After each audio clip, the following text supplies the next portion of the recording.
নমস্কার বন্ধুরা, সকলকে আমার চ্যানেলে স্বাগত। রাজ্যের সমস্ত ধরনের রাজ্য সরকারি কর্মচারীর পাশাপাশি সমস্ত ধরনের সরকার প্রসিদ্ধ বিদ্যালয়ের শিক্ষক, শিক্ষিকা বা শিক্ষাকর্মী এবং অন্যান্য সমস্ত দপ্তরের কর্মচারী, যেমন ধরুন পঞ্চায়েতের কর্মী বা কর্পোরেশনের কর্মী বা মিউনিসিপ্যালিটির কর্মচারী বা লাইব্রেরির কর্মী ইত্যাদি, এবং এর পাশাপাশি সমস্ত ধরনের পেনশনারদের জন্য মাইনে এবং পেনশন সংক্রান্ত পশ্চিমবঙ্গ রাজ্য সরকারের অর্থ দপ্তর থেকে এই মুহূর্তে একটি অত্যন্ত গুরুত্বপূর্ণ অর্ডার জারি করা হয়েছে।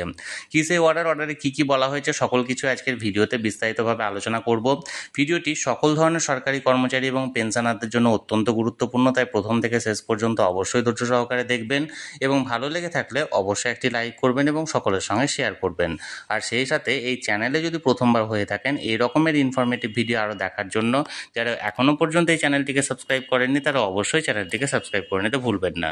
তাহলে চলুন আমরা বিস্তারিত জেনে নিই। দেখুন, এই অর্ডারটি মূলত রাজ্যের সমস্ত ধরনের সরকারি কর্মচারীর পাশাপাশি সমস্ত ধরনের পেনশনারদের জুন মাসের স্যালারি এবং পেনশনটি কবে নাগাদ তারা হাতে পেতে চলেছেন সেই সংক্রান্ত। তাহলে চলুন এই অর্ডার অনুযায়ী আমরা এক এক করে জেনে নিই যে রাজ্যের সমস্ত ধরনের সরকারি কর্মচারী এবং সমস্ত ধরনের পেনশনাররা কবে নাগাদ তাদের জুন মাসের অ্যাকাউন্টে স্যালারি বা পেনশনটি পেতে চলেছেন। প্রথমত আমরা জানবো রাজ্যের সমস্ত ধরনের রাজ্য সরকারি কর্মচারীদের ব্যাপারে। রাজ্যের যে সমস্ত রাজ্য সরকারি কর্মচারীরা আছেন তারা তাদের এই জুন মাসের স্যালারিটি তারা তাদের অ্যাকাউন্টে পেতে চলেছেন আগামী 27শে জুন শুক্রবারের দিন। অর্থাৎ আগামী 27শে জুন, জুন মাস শেষ হওয়ার 3 দিন আগেই তাদের অ্যাকাউন্টে ক্রেডিট হয়ে যাবে তাদের জুন মাসের স্যালারিটি। এটা পড়ছে শুক্রবারের দিন। এবার আমরা জানবো রাজ্যের সমস্ত ধরনের সরকার প্রসূত বিদ্যালয়ের শিক্ষক, শিক্ষিকা এবং শিক্ষাকর্মীদের ব্যাপারে।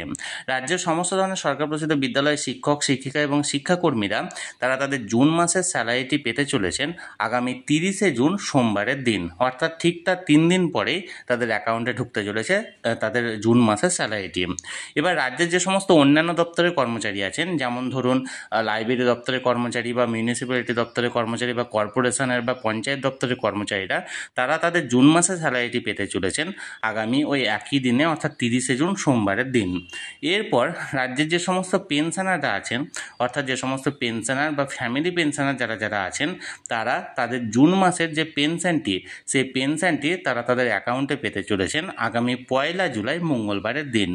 এর পাশাপাশি রাজ্যের যে সমস্ত ধরুন কন্ট্রাকচুয়াল কর্মীরা আছেন বা রাজ্যের যে সমস্ত ধরুন এসএসকে বা এমএসকে বিদ্যালয়ের শিক্ষক, শিক্ষিকা বা যে সমস্ত প্যারা টিচাররা আছেন তারা তাদের জুন মাসের বেতনটি তারা তাদের অ্যাকাউন্টে পেতে চলেছেন ঠিক ওই একই দিনে, অর্থাৎ 1 জুলাই মঙ্গলবারের দিন।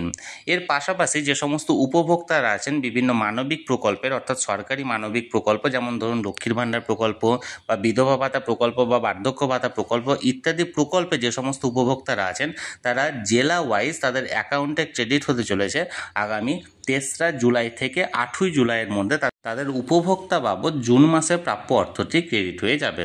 তাহলে বন্ধুরা, রাজ্যের যে সমস্ত সরকারি কর্মচারীরা আছেন, অর্থাৎ রাজ্য সরকারি কর্মচারীরা তারা পাচ্ছেন 27শে জুন তাদের অ্যাকাউন্টে বেতন পাচ্ছেন।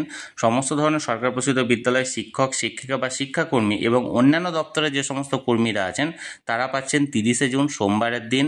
যে সমস্ত পেনশনাররা আছেন তারা পাচ্ছেন 1 জুলাই মঙ্গলবারের দিন, এবং যে সমস্ত প্যারা টিচার বা এসএসকে বা এমএসকে বিদ্যালয়ের শিক্ষক, শিক্ষিকা বা যে সমস্ত ধরুন কন্ট্রাকচুয়াল কর্মীরা আছেন তারাও পাচ্ছেন আগামী 1 জুলাই মঙ্গলবারের দিন।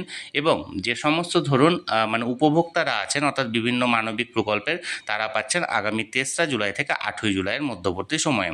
তাহলে বন্ধুরা, মাইনে এবং পেনশন সংক্রান্ত যে অর্ডারটি জারি করা হয়েছিল সেই অর্ডারটির ব্যাপারে আমি বিস্তারিত জানানোর চেষ্টা করলাম। আপনাদের যদি এই বিষয়ে কোনো কিছু জানার থাকে অবশ্যই কমেন্ট করুন, আর এই ভিডিওটি ভালো লেগে থাকলে অবশ্যই সকলের সঙ্গে শেয়ার করুন এবং একটি লাইক করুন, এবং সেই সাথে চ্যানেলে যদি প্রথমবার হয়ে থাকেন অবশ্যই চ্যানেলটিকে সাবস্ক্রাইব করে রাখুন।